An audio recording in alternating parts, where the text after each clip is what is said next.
উত্তরের জেলাগুলোতে শীতের তীব্রতা কিন্তু অনেক বেশি থাকে।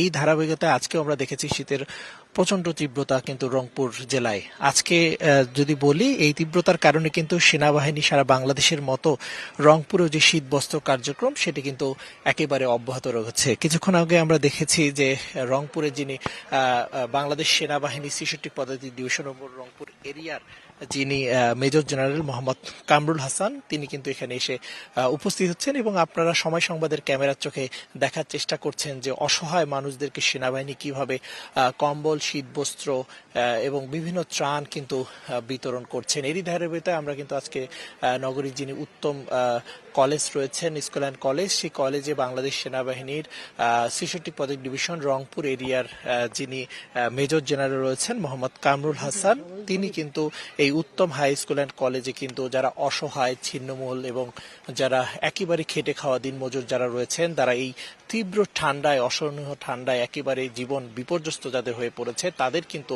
আজকে ঠিক এই স্কুলটাতে নিয়ে আসা হচ্ছে। এখান থেকে কিন্তু একের পর এক তাদেরকে কিন্তু আসলে এই শীত বস্ত্রগুলো বিতরণ করা হচ্ছে। এখানে কিন্তু আমরা মোট ১৫০ জনকে আজকে এই কম্বল বিতরণ করা হবে। এর মধ্যে ১,০৫০ জনকে কম্বল বিতরণ করা হবে। এর মধ্যে মোট পুরুষ রয়েছে ৫০০ জন এবং মোট মহিলা সদস্য রয়েছে ৫৫০ জন মানুষ।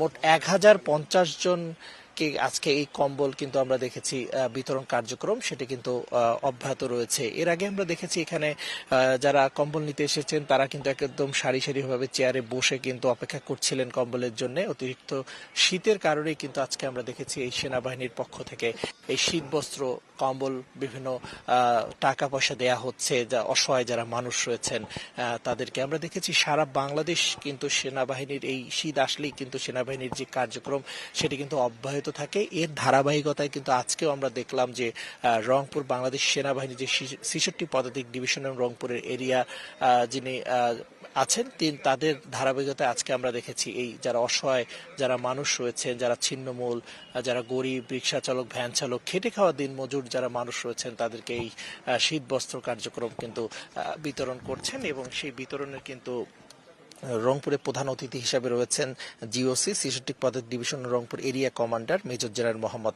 কামরুল হাসান। তার নেতৃত্বে কিন্তু আজকে আমরা দেখছি যে যারা গরিব অসহায় মানুষ রয়েছেন তারা এই কম্বলগুলো নিচ্ছেন। এর আগেও আমরা দেখেছি প্রতি বছর আসলে যখন এই রংপুর জেলায় শীত মৌসুম চলে আসে তখনই কিন্তু অতিরিক্ত তীব্র ঠান্ডা অনুভূত হয়। সেই ঠান্ডা অনুভূতি একেবারে জনজীবন কিন্তু বিপর্যস্ত হয়ে পড়ে। আজকে আমরা আবহাওয়া অফিসের একটু যদি তাপমাত্রার কথা বলি, সর্বনিম্ন তাপমাত্রা কিন্তু ১২.৬ ডিগ্রি সেলসিয়াস, সেই সাথে কিন্তু কনকনে হিমেল বাতাসও অনুভূত হচ্ছে। এ কারণে কিন্তু যারা অসহায়, ছিন্নমূল এবং যারা গরিব মানুষ যারা রয়েছেন তাদেরকে কিন্তু অনেক কষ্ট পোহাতে হয়।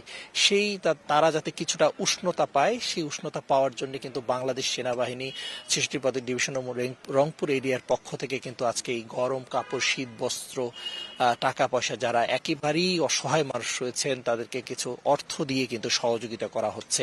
আমরা দেখেছি সকাল থেকে এই কম্বল নেয়ার জন্য কিন্তু এই শীতবস্ত্র নেয়ার জন্য অনেক মানুষ কিন্তু বয়স্ক, বয়োবৃদ্ধ অনেক মানুষ কিন্তু এখানে উপস্থিত হয়েছেন। তারা কিন্তু এগুলো পেয়ে আমাদেরকে খুশির কথাও জানিয়েছেন। তারা বলছেন যে সেনাবাহিনী যে প্রতি বছর এই ধরনের কার্যক্রম শীতবস্ত্র অব্যাহত রাখেন, তারাও কিন্তু এগুলো পেয়ে অনেক খুশি, এমনটাও কিন্তু আমাদেরকে জানিয়েছেন।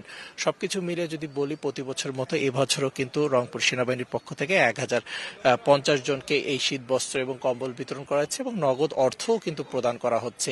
প্রতি বছরের মতো এবছরও এর ধারাবাহিকতা অব্যাহত থাকবে, এমনটাই কিন্তু আমাদেরকে এখান থেকে সেনাবাহিনীর পক্ষ থেকে কিন্তু জানানো হয়েছে।